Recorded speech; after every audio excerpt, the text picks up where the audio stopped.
자, 이번 시간엔 정규분포에 대해서 공부해 보도록 하겠습니다.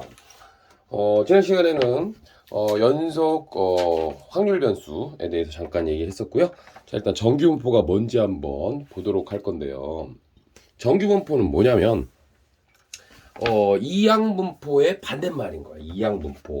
그럼 이항분포는 우리가 일단 이산확률 변수에서 여러분이 그동안 확률과 통계단원에서 이산확률 변수에 대해서 공부를 했었고, 요것의 이제 대표적인 분포도가 뭐냐면 이항분포라고 그랬고, 그치?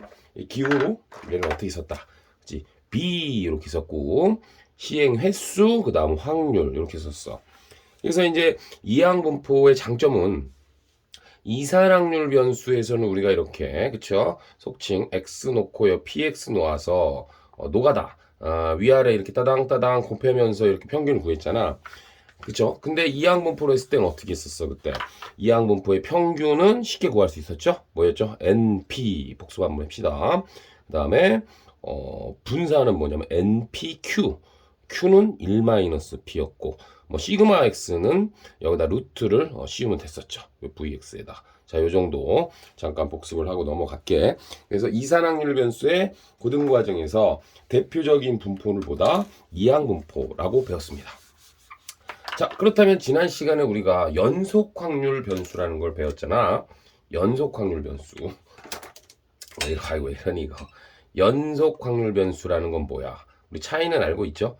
이산확률 변수는 이게 이제 그쵸? 시행 횟수니까 x가 1회, 2회, 뭐 0부터 출발할 수도 있지만 1, 2, 3 이렇게 변수들이 떨어져 있다. 이런 얘기가 됐고, 연속 확률 변수는 뭐 키라든가 몸무게라든가 강수량이라든가 이와 같이 시간이라든가 연속적인 확률 변수를 x라고 놓는 건데, 요거의 대표적인 분포를 우리는 뭐라고 그런다? 정규분포라고 하고요. 자, 기호로 알아두셔야 돼. n이라고 합니다. 그 다음 요번에는 여기에다가 여러분 n, 우리가 흔히 말하는 평균이고요. 여기는 시그마의 제곱으로 이렇게 써줄 거예요. 그 다음 이제 이항분포는 좀 뺄게. 그쵸? 이산확률 변수 이제부터 잠깐 잊어버리게 되겠습니다. 연속확률 변수에 대한 고등학교 과정에서 유일하게 등장하는 분포가 정규분포고요. 이 친구가 이제 표준 정규분포로 해서 우리가 구하게 될 거예요.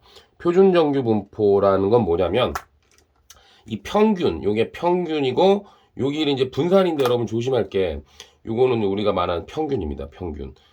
성적 같은 거에서도 많이 나올 거야. 평균이고 이거는 분산인데 분산을 쓰지 않고 그냥 시그마의 제곱이라고 쓰는 거야. 시그마. 그러니까 여러분 시그마의 제곱이라고 좀 써주시면 좋겠습니다. 알겠죠? 시그마 제곱이 분산인데 예를 들면 이런 거지. 뭐 키에 대한 얘기가 되면 170,5의 제곱 이렇게 써주셔야지, 이거를 25라고 굳이 쓰지 않는다는 얘기야. 그럼 25라고 써가지고 여러분이 요걸 시그마로 착각하시면 큰일 난다는 얘기. 그래서 시그마의 제곱으로 써주시고, 표준 정규분포는 뭐냐면, 표준 정규분포는 평균을 0으로 만든 거고, 그쵸? 그 다음에 요거 시그마를 1로 만든 어떤 정규분포를 표준 정규분포라고 하는데요. 지금 이번 시간에는 정규분포에 대한 이야기만 좀 해보도록 하겠습니다. 자, 각설이 좀 길었죠? 자, 그럼 정규분포가 뭐냐? 정규분포는요, 우리가 확률, 그쵸? 뭐, 밀도 함수라는 이야기를 지난 시간에 했습니다. 정규분포에서 써먹는 어떤 확률 밀도 함수가 이렇게 아주 어렵게 나온 분포야. 그래서 사실 이거 선생님도 못 이었어. 어렵다. 자, 그래서 이렇게 이제 한번 볼 건데, 정규분포. 이게 무슨 산 모양처럼 생겼고 여기 가운데 M이라고 써 있죠. 이런 걸 정규분포라고 하는데, 이 식은 지금 한 번만 보여줄 거예요. 여러분 이 식에 대해서 절대 나오지 않습니다. 이렇게 하고 2에 뭔 소리야 이렇게 이제 생각하실 수 있는데, 이게 보이질 않네. 여기 x-m의 제곱 이렇게 되고, 그죠? 여기가 얼마로 돼 있는 거냐? 2시그마 제곱이냐 이거 뭐 2시그마 제곱인가? 이렇게 아무튼 이런 식으로 써 있는 건데요. 너무 어려운 거야. 이거에 대한 얘기는 이제 확률 밀도 함수가 이건데 이거에 대한 이야기를 잘 하지는 않고요. 지금부터 정규분포는 뭐냐면 아까 얘기했잖아. n은 그다음 뭐야?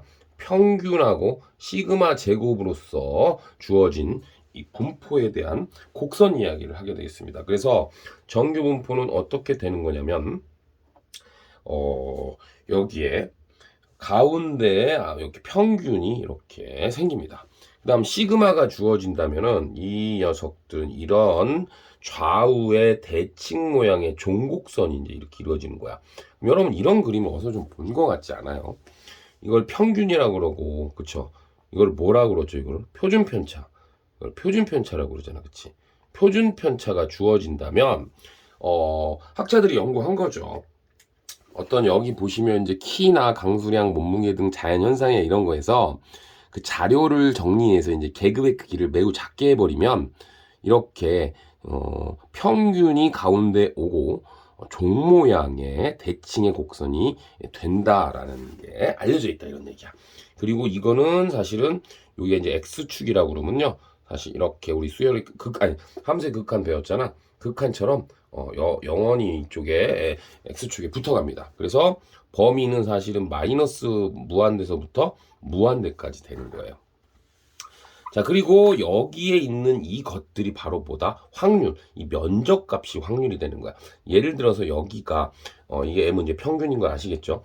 여기가 1 시그마라고 한다면 여기가 1 곱하기 시그마라고 한다면 만약에 예를 들어서 여러분의 수학 성적 평균이 뭐 50점이고요. 표준 편차가 뭐 15 정도 된다고 하는 이런 성적이 있다면 여기에 50이 이제 평균이 써지는 거고요. 여기 이만큼에 있을 확률이 이렇게 이제 우리가 표로 되어서 이제 나오는 거야.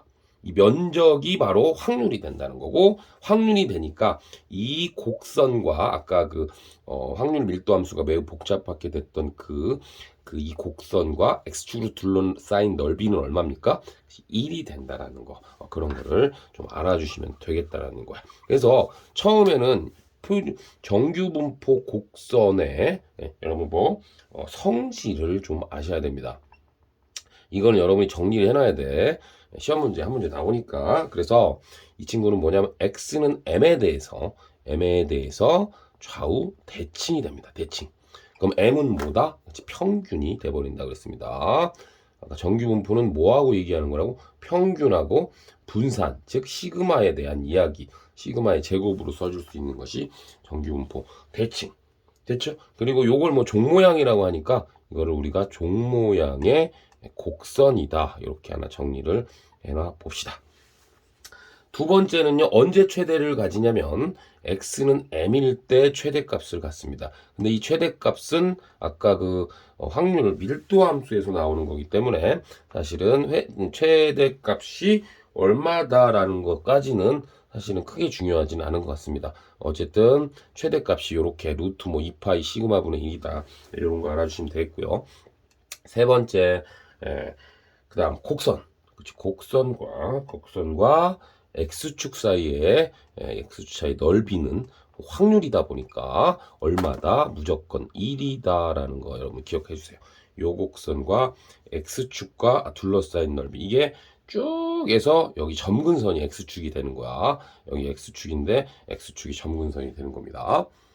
여러분이 이제 처음 배우는 거기 때문에 지금 오늘은 좀 용어 정리와 정규분포 곡선의 성질에 대해서 먼저 얘기하는 거야. 자, 그 다음에 이제 4번은 뭐냐면 이런 게 있어요. 예를 들어서 우리 어떤 고교의 일반의 수학 성적이 이렇게 정규분포 곡선으로 나옵니다. 일단 대칭으로 그려야 되는데 이렇게 해서 여기 m이 있다고 치고요. 똑같은 다른 반이 있는데 여기도 평균이 m인 거예요. 근데 이게 여기다 그릴까 그냥? 잠깐만 여기다 그리자. 우리 똑같은 데다 그려볼게. 이렇게 있을 때 x축이면 평균이 이제 m 뭐 한 50점이라고 해볼까? 그럼 어떤 반은 이렇게 되고 어떤 반은요 이렇게 될 수도 있단 말이지. 이거는 이제 여러분 중3에 우리 뭐 평균주의에 고르게 분포되어 있니? 이런 이제 표준 편차의 내용을 좀 아시면 좀 도움이 될 건데 둘 다 평균이 m일 때 자 이런 얘기입니다. 만약에 둘 다 평균이 m이면 자 4번 평균이 일정할 때 m이 같을 때 있죠. 지금 정규분포 곡선의 분석이야. 시그마죠. 시그마가 크다는 얘기는 뭐냐면 시그마가 크면 표준 편차가 크다는 얘기는 많이 이게 그치 이렇게 늘어져 있다는 얘기입니다. 이렇게 늘어져 있다. 이게 1학년 1반이고 이게 1학년 2반이라고 그러면 표준 편차가 크면 곡선이 퍼져 있다 이렇게 생각하시면 돼요. 그래서 이제 여기 한번 보시면 요런 이제 책이 있는데 보세요. 평균이 똑같이 돼 있을 때 어떤 게 더 고르니 이런 얘기는 제가 제 강의에 중3 것도 잠깐 넣어놨거든요. 여기 재생 목록에. 왜 이유가 뭐냐면 좀 보고 오라는 얘기입니다. 우리 예전에 어떤 반을 더 좋아하냐 그랬을 때 다시 한번만 여기 요렇게 됐을 때 평균이 똑같은 세 반이 있을 때 두 번만 할까? 이 A반이라고 할까? A반이 고른 거니, 2반이 고른 거니, 요 B반이 고른 거니 그러면 아이들이 처음에 선생님 이게 고른 거 아닌가요? 이렇게 얘기를 합니다. 그랬을 때 저는 뭐라고 하냐면 야, 이 녀석아. 이게 성적이잖아. 이게 50점이면 여기는 100점 근처고 여긴 0점이잖아. 근데 이 반은 평균이 50점은 맞지만 여기가 뭐 한 20점이고 여기가 80점이라고 해볼게요. 그러면 요렇게 된 게 더 고른 거야. 알겠죠?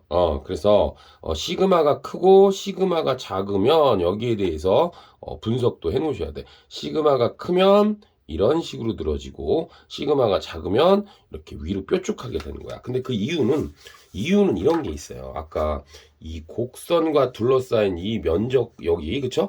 이게 확률이기 때문에 이게 1이라 그랬잖아. 그러면 평균이 같다 보니까 요 부분이 이렇게 올라갈 수밖에 없는 거야. 왜? 면적이 같아야 되니까.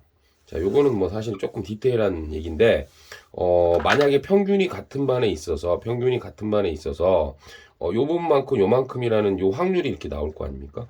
그러면 평균이 같은 놈이 만약에 이렇게 된다면 여긴 더 높아질 수밖에 없다. 뭐 그런 얘기도 좀 알아주시면 좋겠다라는 거. 아시겠죠? 만약에 그 다음에 이제 두 번째 M이 다르면, 요거는 이제 좀, M이 다르면 어떻게 되겠어요? M이 다르면, 뭐다, 이건? 평행이동해 버리는 거다. 이렇게 얘기하시면 돼요. 평행이동. 그러니까 여러분 그 성적 보시면 돼.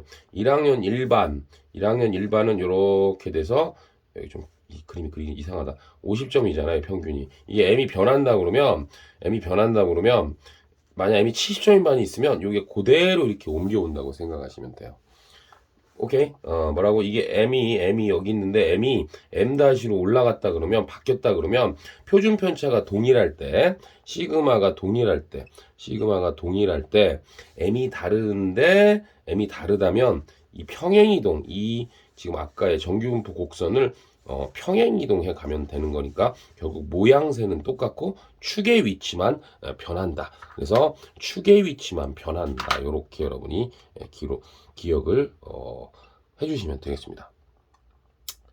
알겠죠? 자, 오늘은 사실은 문제풀이는 지금 못할 것 같아요. 지금 이거 설명만 13분째 하고 있는데. 자, 그래서 정규분포 곡선은 왜 이제 처음부터 이렇게 출발하시냐면 여러분이 처음 보는 거잖아. 그래서 일단 이 함수의 식 있죠?